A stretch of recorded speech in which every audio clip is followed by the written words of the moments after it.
Welcome to Sholicast, the podcast all about Lolly and Shota, including Not Safe for Work. Sholicast is hosted by me, Hydro, and Dr. X. We're the developers of Insexual Awakening, a straight Shota visual novel game with incest, lollies, MILFs, onesans, and even a femboy character if you play Insexual Awakening 2, our sequel. If you'd like to play our games, you can download them at our official blog at barag.net/cyberhex. And if you'd like to support Insexual Awakening's continued development and this podcast, you can join our Subscribestar at subscribestar.adult/cyberhex. Enjoy the show. Welcome back to Sholicast, everyone. I'm Hydro. I'm with my co-host Dr. X once again. And for this episode, we are joined by Toya. Welcome, Toya. Hi. Welcome. Thank you. So you're a voice actor who does Shota voices. Is that correct? Yes, that is absolutely right. Because I got to say that your voice, if that's your natural speaking voice, then that already is part of the way there to sounding like a Shota. Yeah, So- thank you. But yes, this is my natural voice. You're very gifted. Thank you. Yeah. Oh my goodness. I mean, you could literally. I could picture that your voice being like in like a dub to like an anime, playing like a Shota Yeah. character. I love Totally. that. Yeah. Because a lot of times, well, like I don't know if you've ever played the Persona series before. It's like an RPG series. Have you heard of that series or played it before? Yes, I have. Well, like then you probably know of Ken. Yes, I love kids. In Reloaded, they like made the voice like a lot deeper and more mature sounding, and it's like, you know, when they make decisions like that, it's kind of disappointing because it's like they kind of completely change like the feeling of the character right. sometimes when they do that. Because the original Ken had a much more, well, at least because I didn't get far enough in the original game, but I know Dr. X has played it, and he said that he really liked Ken's original voice in I the do too. Persona. Yeah, it was much more happier. I think it sounded like lighter. Yeah, and I think it's important that he has a young enough sounding voice so it contrasts with the other characters, because That's right. he is the only 11-year-old Mhm. in the group, and everyone else is like around 16 to like 18. Yeah, that's So right. it's important that he doesn't sound like he's like a 16-year-old in like an 11-year-old's body. It's a little Yeah. I totally get that. Yeah, so I think it is definitely is important to have, like, if you have like a Shonen Lolly characters, if the voices seem appropriate for them. That's right. Now, when you got into voicing, like or doing voice acting, or at least voice work like that, what was it? Was it one of those things where someone or like a group of friends or somebody was just kind of like, man, you know, your voice sounds really, really good for like a Shota voice? Or was it something you found, you kind of realized on your own, like, hey, I actually have a pretty good sounding voice for this. I'm going to go for it. Oh my gosh, that's actually so funny. You like hit it on the nail with that first one, because I was actually in a group and we were playing like a game together. And every time when I would lose, I would scream and just curse like just really loudly. And when my voice does that, it gets a little higher. I'm like, gosh darn it! And I get like so high. And then they're like, you know what? You sound like, you know, like Like a Shota. little And I was boy. like, yeah, like a little boy. Like, come on, man. I was like, what is this? And so they're like, yeah, you should be a voice actor.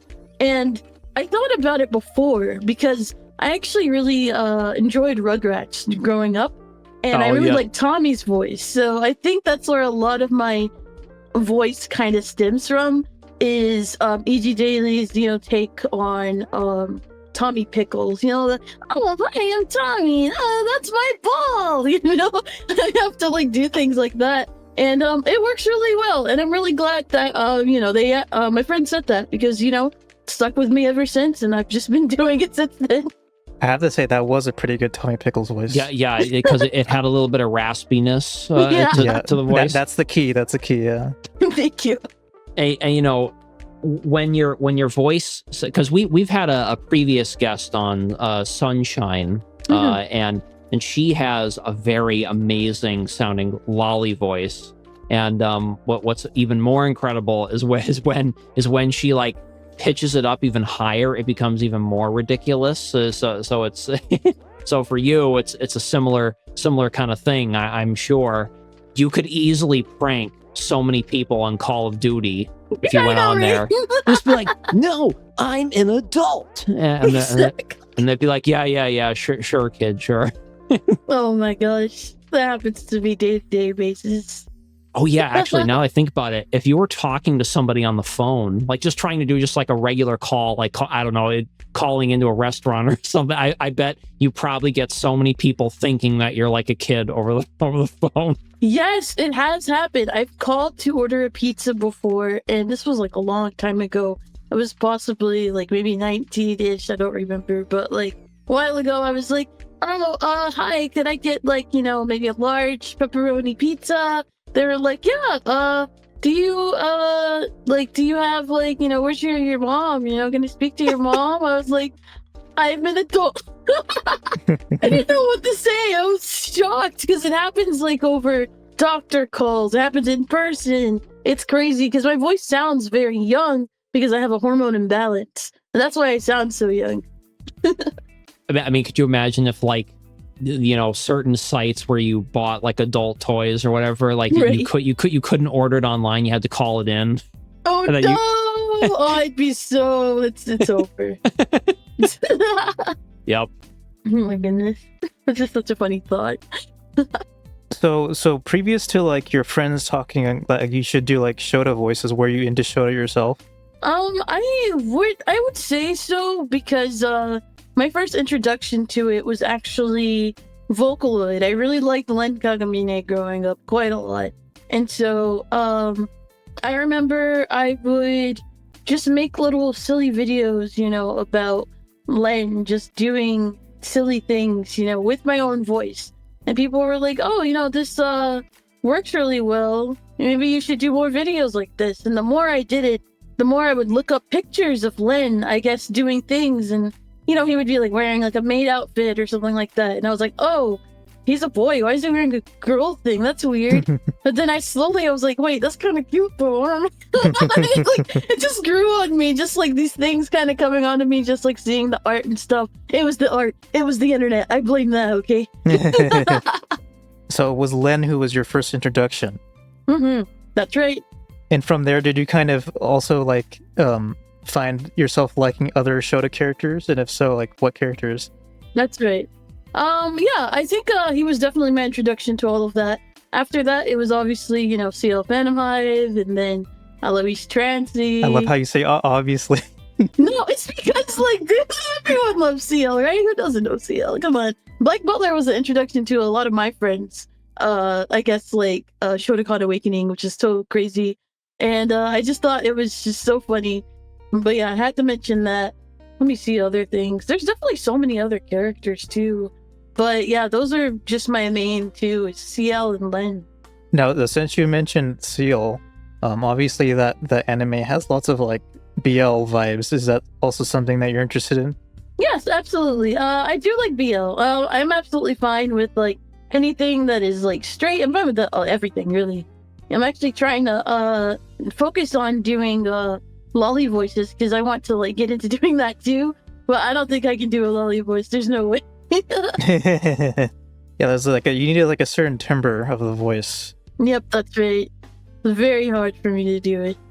You could probably do like a tomboyish lolly, yeah, probably maybe. A tomboy voice. It's just a Shota voice again, basically. Yeah, pretty much. Yes. but I mean, if you could add raspiness though, raspiness is a very that's like a whole nother layer of skill to be able to add like raspiness to the voice, because a lot of times you can't always get that in a Shota voice or a lolly voice. So it's a lot trickier. Yeah. But I agree with Hydra that if you want to get into doing lolly voices, probably the tomboyish lollies would be a good place to start, because that's the closest to a Shota voice. Yeah, I'd love that, I would love for anyone to just sit and teach me, or just we can go over and do stuff together. That sounds fun. So how long have you been a Shotokan? Honestly, since I was possibly 18, because like I didn't really look at anything that was I guess inappropriate, quote unquote, whether it's inappropriate or not. You know, my parents like monitored me very heavily when I was on the internet, and I didn't really have an interest in looking at things or anything really. I just kind of watched anime all the time, and then that's when I started watching things like, you know, Black Butler and the Vocaloid music videos of Len dressed up and being cute and talking about bananas and stuff. And, you know, I think like after all of that is when I realized, oh, geez, this is kind of cute. I kind of like this. So yeah, definitely around the time where I was first hitting adulthood. And if this kid asks, how old are you right now? Oh, I'm actually almost 30. So it's like about a decade of being a Shotokan. That's cool. Yep. That's interesting that you started getting into it when you got older, because we've had a few guests, I'd say, Dr. X, that have had, you know, gotten into the stuff later on in life, but a lot of times people actually get into it when they're even younger, like, you know, they might be Really? like 10 years old, 12 years old. Yeah, because Yep.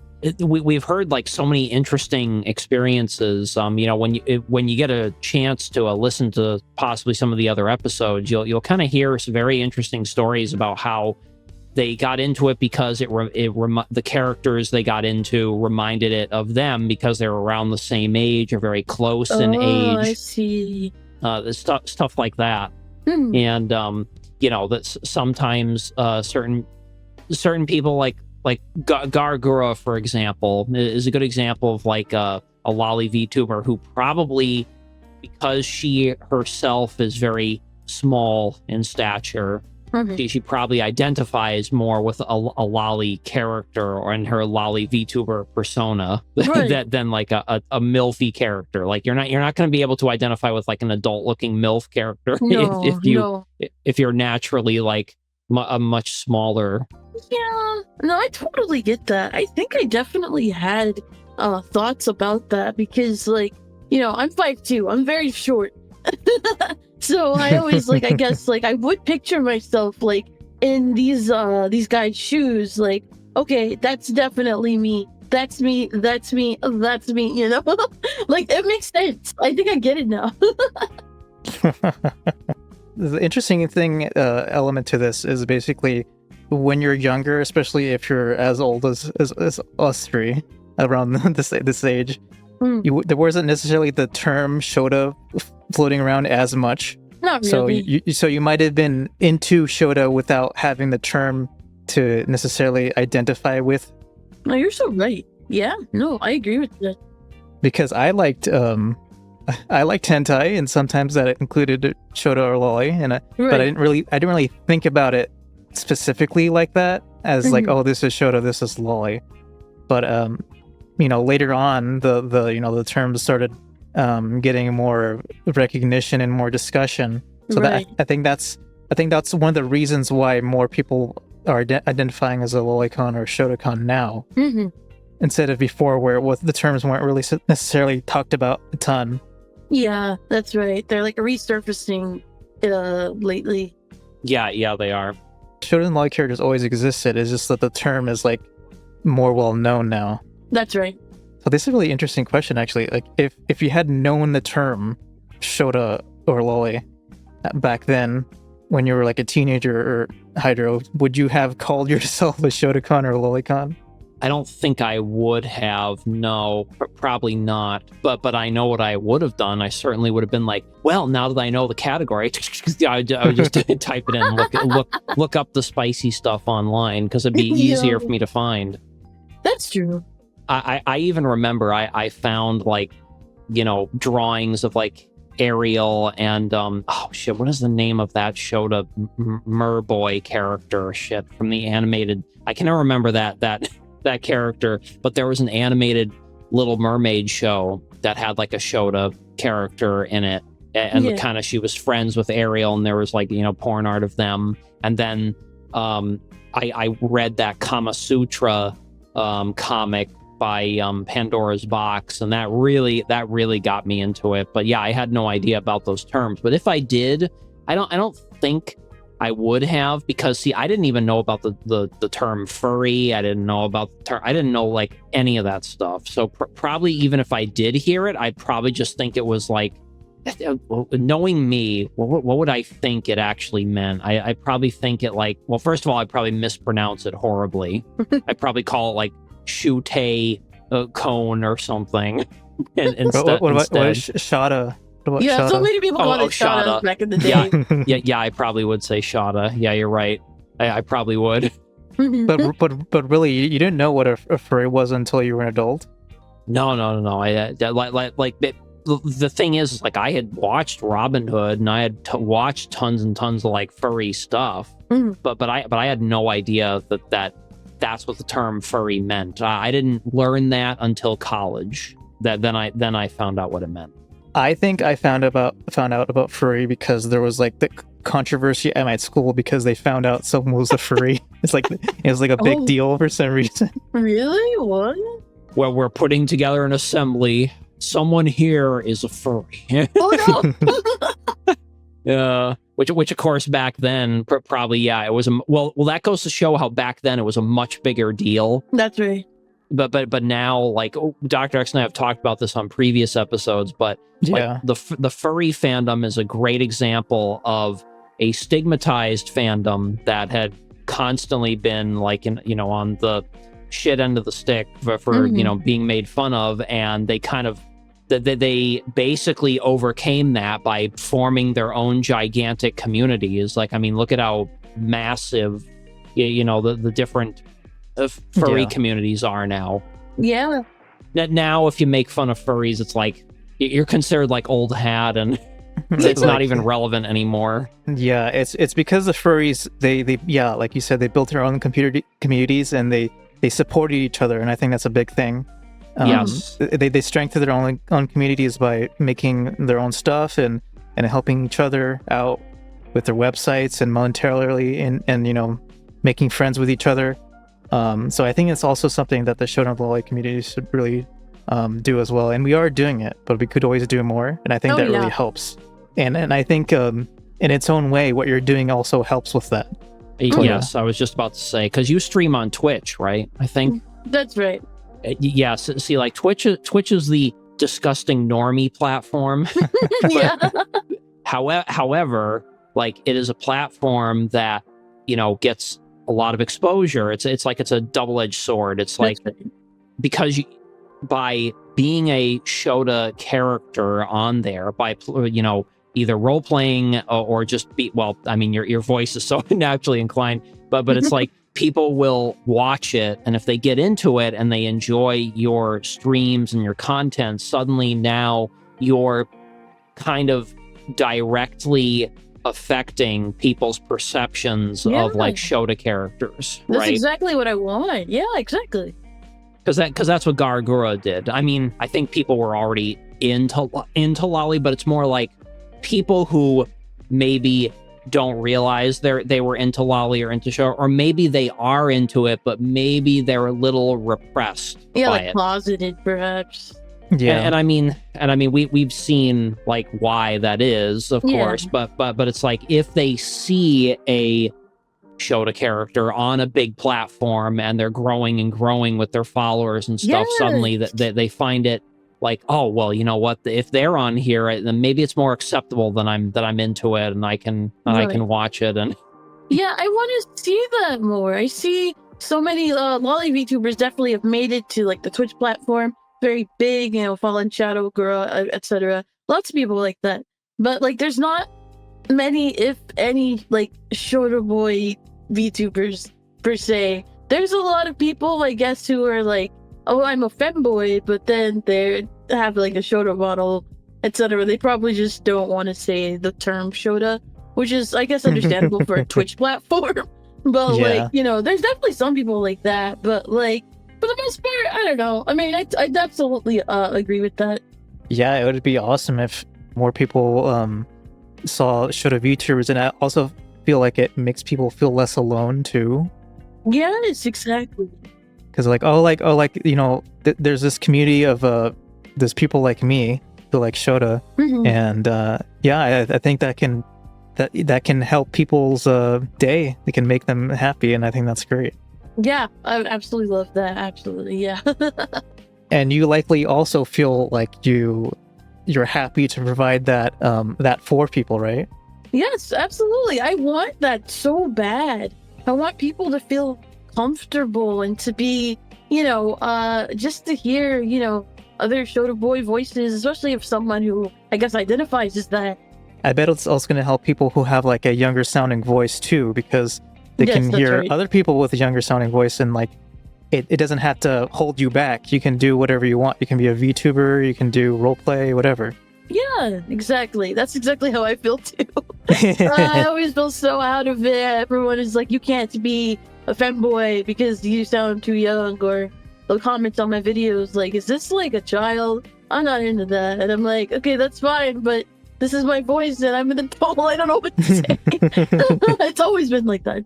I love how they're acting like a femboy can't also be a Shota, by the way. Exactly. That's I don't know why they just, I don't know. It's just kind of crazy. They're mutually exclusive. I mean, boy is in the term. It's in the name, it bro. Really is. It's not fem man. Fem man, yeah. It's fem boy. It'd be like if somebody watched Dragon Maid and they saw the character Shota show up and they're just like, oh, can't believe they're a Shota.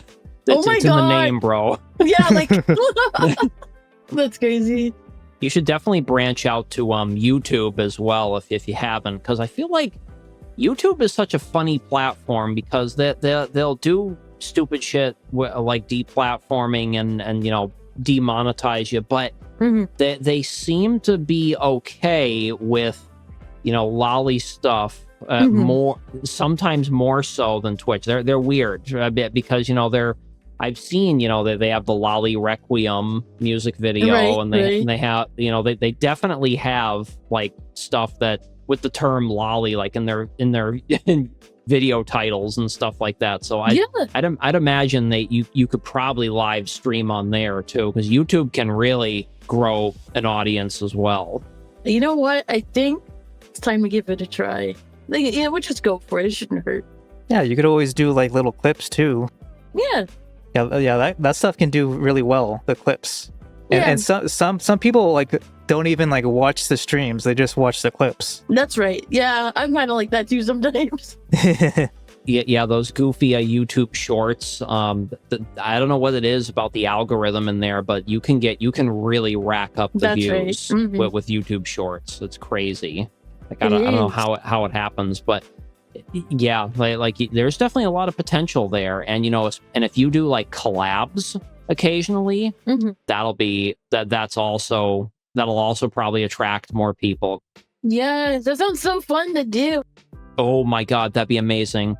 Imagine having lollies versus Shotas. Like that'd be so cool. that would be hilarious. Like doing Mario Party or whatever. Yeah. It could be anything, but that would be really funny. Exactly. I would love that. Yeah, Hydro, I think you're right about YouTube being a little bit more friendly towards lolly and Shota. I'm pretty sure Shota Island is still on YouTube. Oh, yep, sure is. Yep. I would know. I think that was probably one of my earlier exposures to the term Shota. Oh yeah, that does make sense. I think me too, honestly, now that I think about it. Yeah, that might have been how I found out about the word Shota, and maybe like I looked it up after that. Yeah. What is a Shota anyway? Oh, I see. and I think my first real exposure to like yaoi was probably for Affinity. Oh, I see. And it was I should say specifically yaoi involving Shota. Right. And I think it was like it was like two brothers, and one was they're both lizards, and one was his little brother. That's what I remember. I love furry things. I've always wanted to like get into voice acting and like when it comes to furry, more like kimono type characters. But I haven't like done that because people don't really like to mix the two sometimes. But I really don't mind. I'm into furry, lolly, anything like that. I think it's cute. Anything's cute. I just like cute things. That's respectable. Yeah. There was that one manga we found Dr. X that was actually pretty unusual. It was a Shota human and a like female, or it was like basically a lolly anthro. Mm-hmm. That's pretty unusual to have. Like, and there was some fun like lewd stuff, like her, like, you know, he's like waking up like after sleeping, and like her butt is in his face and stuff. And there's lots of fun stuff. Yeah. Oh my goodness. And I want to read more things like that. Just voice act them for people. It sounds fun.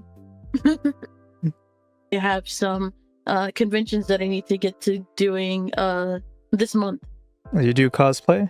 I do. I love cosplay. I only cosplay Shota boys. It's a natural fit for you. Yeah, really.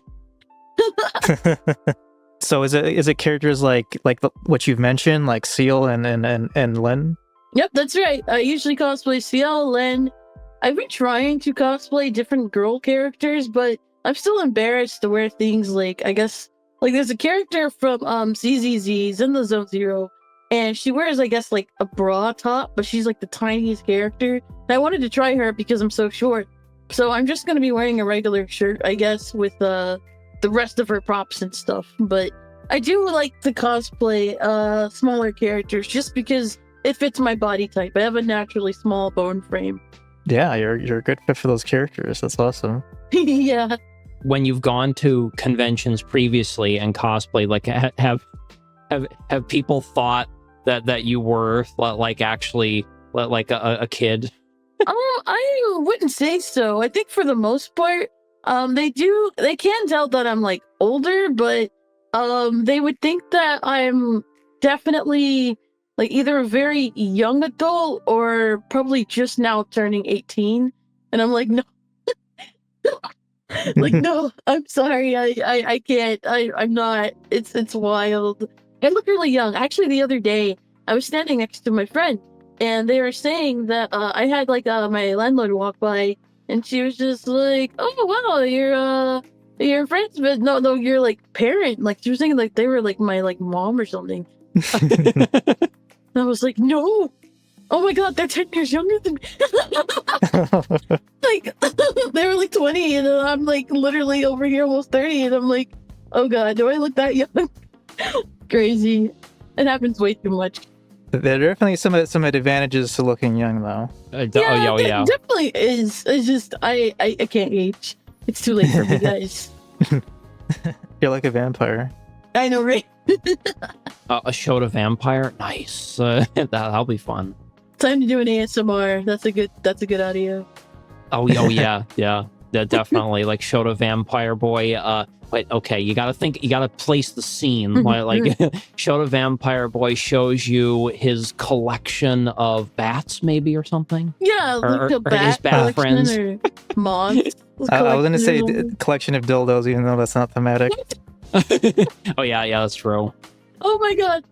You can make it thematic. You can like have like the base of the dildos have like bat wings, and then you're just like there. Now it's thematic. Like that, this one moves on its own. I like this one because it's cool.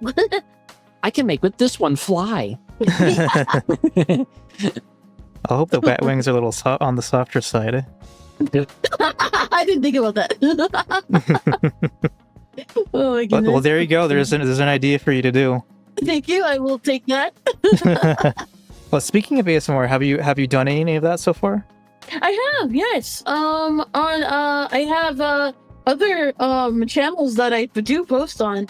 I'm kind of like all over the place in terms of just like making accounts, but it's solely just because I have so many ideas, and I'm like, well, if I do this one, no, it's like kind of like you subscribe to someone for like a reason, like maybe you subscribe to this person because they make food videos, but all of a sudden they're like a VTuber and you don't see them cook IRL anymore. So then you kind of unsubscribe, So I make separate accounts for separate things that I'll be doing, like a cosplay account or like a voice acting account. So I have an ASMR account, and it's cool. But yeah, I do ASMR on it, and it's like really fun. I want to do more things, but I don't usually do like Shota anything on that account just because everyone's kind of like, but that sounds so fun. Oh yeah, it would be, and there's not a whole lot of, like you said before, there's not a whole lot of people doing that sort of stuff, like Shoda ASMR stuff. So there's definitely a niche that needs to be filled. Yeah, that's right. I'd love to do things like that. Sounds like a lot of fun to be able to, show people that Shoda ASMR also very peak. Just say. I would love it if like you like did themed stuff that almost like had like a storyline to the ASMR. Like I know that there's like I like ASMR stuff, but I usually like unintended stuff. But there is this one channel of this guy who does a lot of Pokemon themed ASMR stuff, and he's like following like a story, like where you're like you as the listener are kind of like in the perspective of like a trainer, and he becomes like a shop or he's like you go to the Pokemart and he's like the employee there, like speaking very softly, and then he plays like another trainer on the road kind of guiding you how to catch Pokemon. And that's cool. What the heck, that sounds awesome.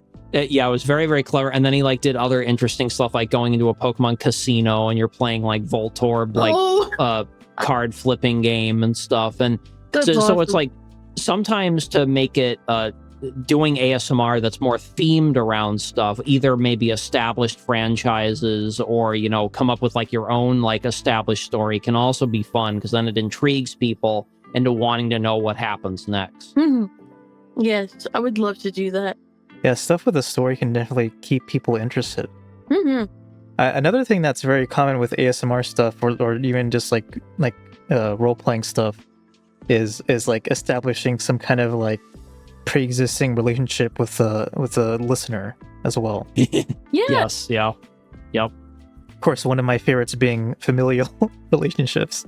What do you mean by that? Like you're the big brother or something.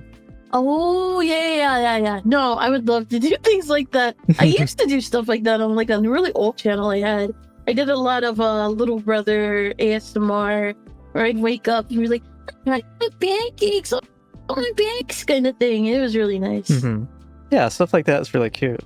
I could totally picture like an ASMR scenario of like big brother and little brother go camping, and like you're kind of like in the tent at night when it's like kind of misting or raining out, and like I could totally picture like you're laying down with like the show the show to little brother and like the whispering and stuff. That's like a perfect scenario. That sounds setup. Beautiful. Oh my gosh, you guys are giving me so many ideas. Come on, man. This is free content.